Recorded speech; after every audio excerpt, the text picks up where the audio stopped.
मैं आपको अब ये क्वेश्चन नंबर 16 समझाने जा रहा हूँ। तो अब इस क्वेश्चन को ध्यान से देखेंगे। क्वेश्चन में क्या क्या पूछा हुआ है, आपको क्या दिया है, क्या निकालना है। लाइट ऑफ फ्रीक्वेंसी, आपको फ्रीक्वेंसी दी हुई है, falls on the surface whose work function, आपको वर्क फंक्शन दिया हुआ है इलेक्ट्रॉन वोल्ट में। Calculate the maximum velocity of emitted electron. तो अब आपको जो इलेक्ट्रॉन्स हैं उनकी वेलोसिटी फाइंड करनी है, ठीक है।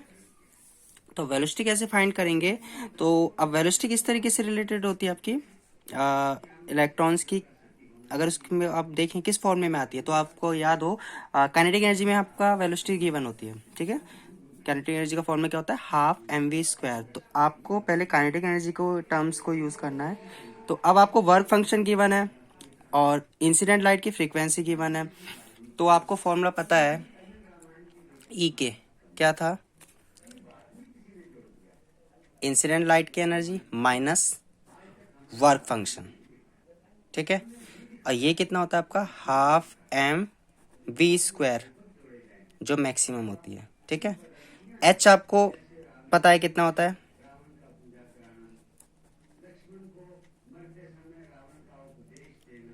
और इंसिडेंट फ्रीक्वेंसी आपको गिवन है, ये रही 16 क्वेश्चन में, 3 × 10⁻15 हर्ट्ज।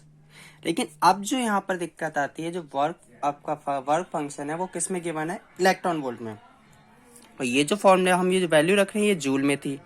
तो हमें जो वर्क फंक्शन की जो वैल्यू है 4 इलेक्ट्रॉन वोल्ट, इसको सबसे पहले जूल में कन्वर्ट करना है।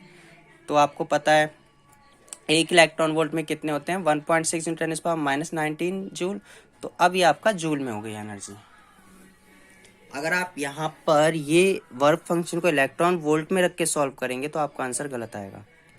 माइनस, अब आपको पता है वैल्यू, एक टर्म तो आपकी ये हो गई इंसिडेंट लाइट की एनर्जी। वर्क फंक्शन अब कितना हो गया आपका? 4 × 1.6 × 10⁻−19। अब ये दोनों जूल में है, ठीक है। अब इसको आप सॉल्व करेंगे, मैं अभी ऐसे लिख रहा हूं। तो ऑर्डर देख लेंगे, यहां से कितना है ये? -34, ये कितना है? 15। तो यहां से कितना आ जाएगा? -19। तो -19 दोनों में कॉमन ले लेंगे हम बाहर, -19 इधर आ जाएगा 6.6 × 3, ठीक है। और इधर ये माइनस में है 4 × 1.6। तो ये कितना आएगा यहाँ से? 19.8। और इधर से आ जाएगा 24, 16 चौके 64। ये आपका, इसको सॉल्व करेंगे आप तो ये आएगा 4 और 3, ठीक है। ये आ गई आपकी एनर्जी, काइनेटिक एनर्जी। लेकिन आपको क्या फाइंड करना है? आपको फाइंड करना है वेलोसिटी। तो क्या करेंगे, इसको इधर मल्टीप्लाई में भेज देंगे। और m mass of electron, mass of electron कितना होता है अगर आपको याद हो? 9.1 × 10⁻31 kg। मास ऑफ इलेक्ट्रॉन कितना होता है आपका? 9.1, या आप उसको 9 भी ले सकते हैं रफली, ठीक है, kg। तो हमने यहाँ वैल्यू रख दी है। तो v मैक्स कितना हो जाएगा? रूट में ले लेंगे बाकी सारे टर्म्स को। ये कितना आएगा? देखो, कैलकुलेशन को जितना इजी करने की कोशिश करेंगे उतना आपके लिए अच्छा होगा। अब रूट को सॉल्व करने के लिए कॉम्प्लिकेट ना करें कैलकुलेशन, ठीक है। हमें क्योंकि आंसर जो निकालना होता है एग्जैक्ट नहीं निकालना होता, रफली निकालना होता है, मतलब उसकी अप्रॉक्सीमेट कोई वैल्यू होनी चाहिए। तो सबसे पहले मैं क्या करता हूँ, हम इसको 9.1 की जगह 9 कंसिडर कर लें तो कोई दिक्कत तो होनी नहीं चाहिए। पहले ऊपर मल्टीप्लाई कर लेते हैं, 8 26 ये हो गया। सपोज करिए मैंने 9 ले लिया इसको, ठीक है, क्योंकि हमें रफली कैलकुलेशन करनी है। यहाँ से अगर मैं इसको ऊपर ले जाऊंगा तो -19 + 31, तो कितना आ जाएगा ये? 2, 12, ठीक है। 12 को आप बाहर लेके आएंगे, इसको मैं ऐसे लिख देता हूँ, ठीक है।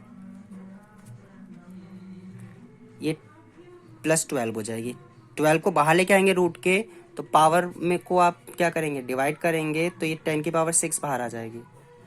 ठीक है, तो 10 की पावर 6 बाहर आ गई।